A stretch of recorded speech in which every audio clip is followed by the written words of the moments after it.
कल शाम राजगढ़ में भयानक बस हादसा हुआ। बस सीधी खाई में जाके गिर गई। बस में बैठे सभी लोग मौके पर ही मर गए। तब से लेके अब तक हर रात 3 बजे उस खाई से न जाने कितने लोगों के रोने चीखने की आवाज आती है।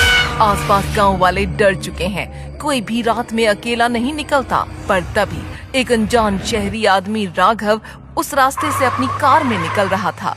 रात बहुत हो चुकी थी।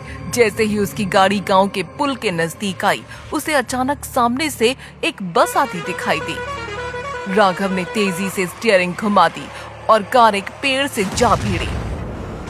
वहीं वो बस का बैलेंस भी बिगड़ा और वो खाई में जा गिरी।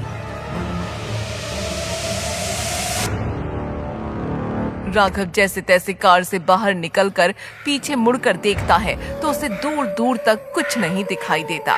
जैसे ही वो खाई की तरफ देखता है, उसे वहाँ भी कुछ नहीं दिखाई देता और वो मन ही मन सोचता है, ये कैसे हो सकता है? इतनी बड़ी बस खाई में गिरी और ना कोई आवाज आई और ना ही बस दिखाई दे रही है। राघव खाई से पलटकर जब दूसरी ओर देखता है तो उसके सामने का नजारा देखकर उसके शरीर में कपकपी छूट जाती है।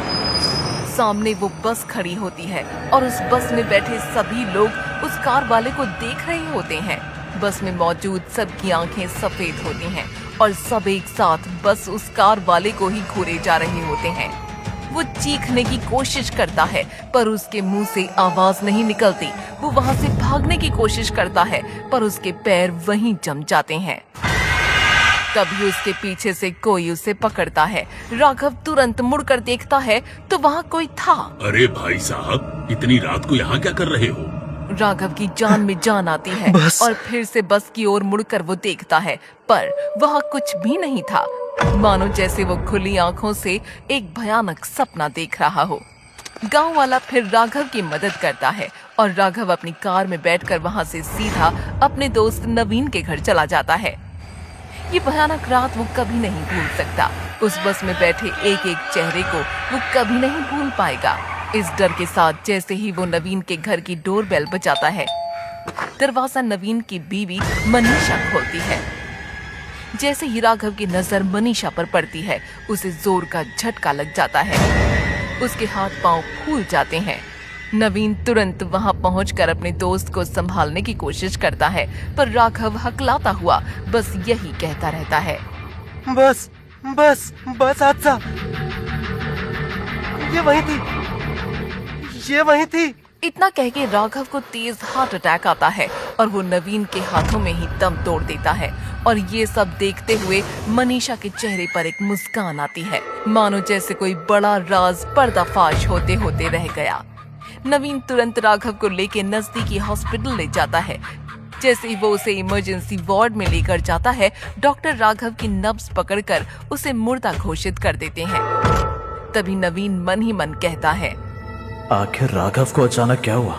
उसने मेरी बीवी मनीषा को देखते ही घबराहट क्यों हुई? और आखिर वो उस बस एक्सीडेंट के बारे में क्यों कह रहा था? नवीन फिर कुछ घंटों बाद घर पहुंचा और मनीषा से पूछने लगा, मनीषा, कुछ दिन पहले तुम्हारा बस हादसा हुआ था, उसमें सबकी मौत हो गई, लेकिन तुम्हें खरोंच तक नहीं आई। आखिर ये कैसे हो सकता है? नवीन की ये बात सुनते ही मनीषा के रोंगटे खड़े हो जाते हैं, मानो जैसे वो कोई बहुत बड़ी बात छुपा रही है। तभी बालकनी में अचानक एक तेज शीशे के टूटने की आवाज आती है। ये शीशा अचानक कैसे टूटा? नवीन ने जैसे ही बालकनी में जाकर देखा तो एक काला कौवा वहाँ मरा पड़ा था। उसका सर पूरा उल्टा घुमा हुआ था, मानो जैसे किसी ने पकड़कर उसकी गर्दन घुमाती हो। नवीन ये सब देखकर डर सा गया था।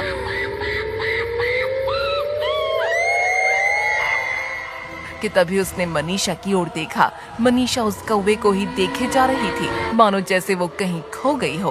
तभी दरवाजे की बेल बजी। नवीन दरवाजा खोलता है और सामने होता है नवीन का दोस्त डॉक्टर आशीष। अरे थैंक गॉड तू आ गया। मनीषा की तबीयत थोड़ी अजीब है, जरा उसे चेक कर देगा क्या?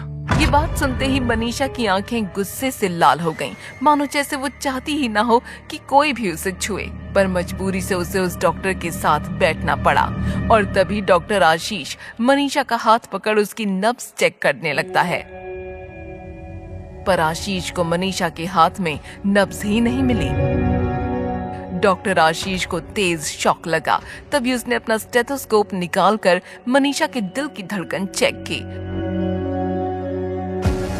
तभी कुछ ऐसा हुआ जो किसी ने नहीं सोचा था। डॉक्टर आशीष हड़बड़ाकर अपना सामान समेटने लगा और मनीषा उसे घूरकर मुस्कुराने लगी। आशीष फिर जाने के लिए खड़ा हो गया। अरे आशीष, ये तुझे एकदम से क्या हुआ? सब ठीक तो है? हाँ हाँ, सब ठीक है, मुझे निकलना होगा, बाय। डॉक्टर आशीष इतनी तेजी से उनके घर से निकला मानो जैसे उसे कुछ पता चल गया हो जो उसके लिए खतरा बन सके।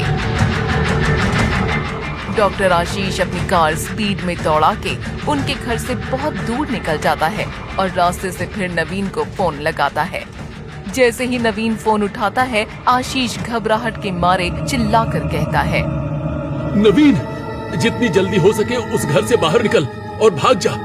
मैं तुझे कुछ समझा नहीं सकता, ना जल्दी हो सके उतना जल्दी वहाँ से भाग। अरे पर हुआ क्या है और तू इतना घबराया हुआ क्यों है? तभी अचानक आशीष की आवाज आनी बंद हो जाती है। आशीष की गाड़ी की रफ्तार 150 किलोमीटर पर दौड़ रही थी और तभी अचानक उसकी गाड़ी का स्टीयरिंग कोई मोड़ देता है। जैसे ही आशीष बगल की सीट पर किसी को बैठा देखता है, उसकी आंखें फटकर बाहर आ जाती हैं। वो कुछ कर पाता तभी उसकी गाड़ी 150 की स्पीड में ट्रक से जा भिड़ती है।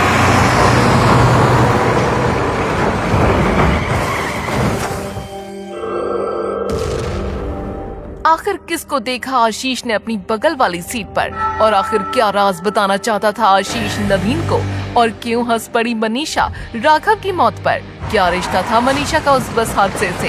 ये तो कहानी की शुरुआत है, अभी तो डर और मौत का सिलसिला शुरू होना बाकी है। पूरी कहानी सुनने के लिए अभी डाउनलोड करें पॉकेट FM और सुने एक सच्ची घटना पर बनी ये ऑडियो सीरीज अतृप्त इच्छाएं, अभी फ्री में। Download pocket FM now.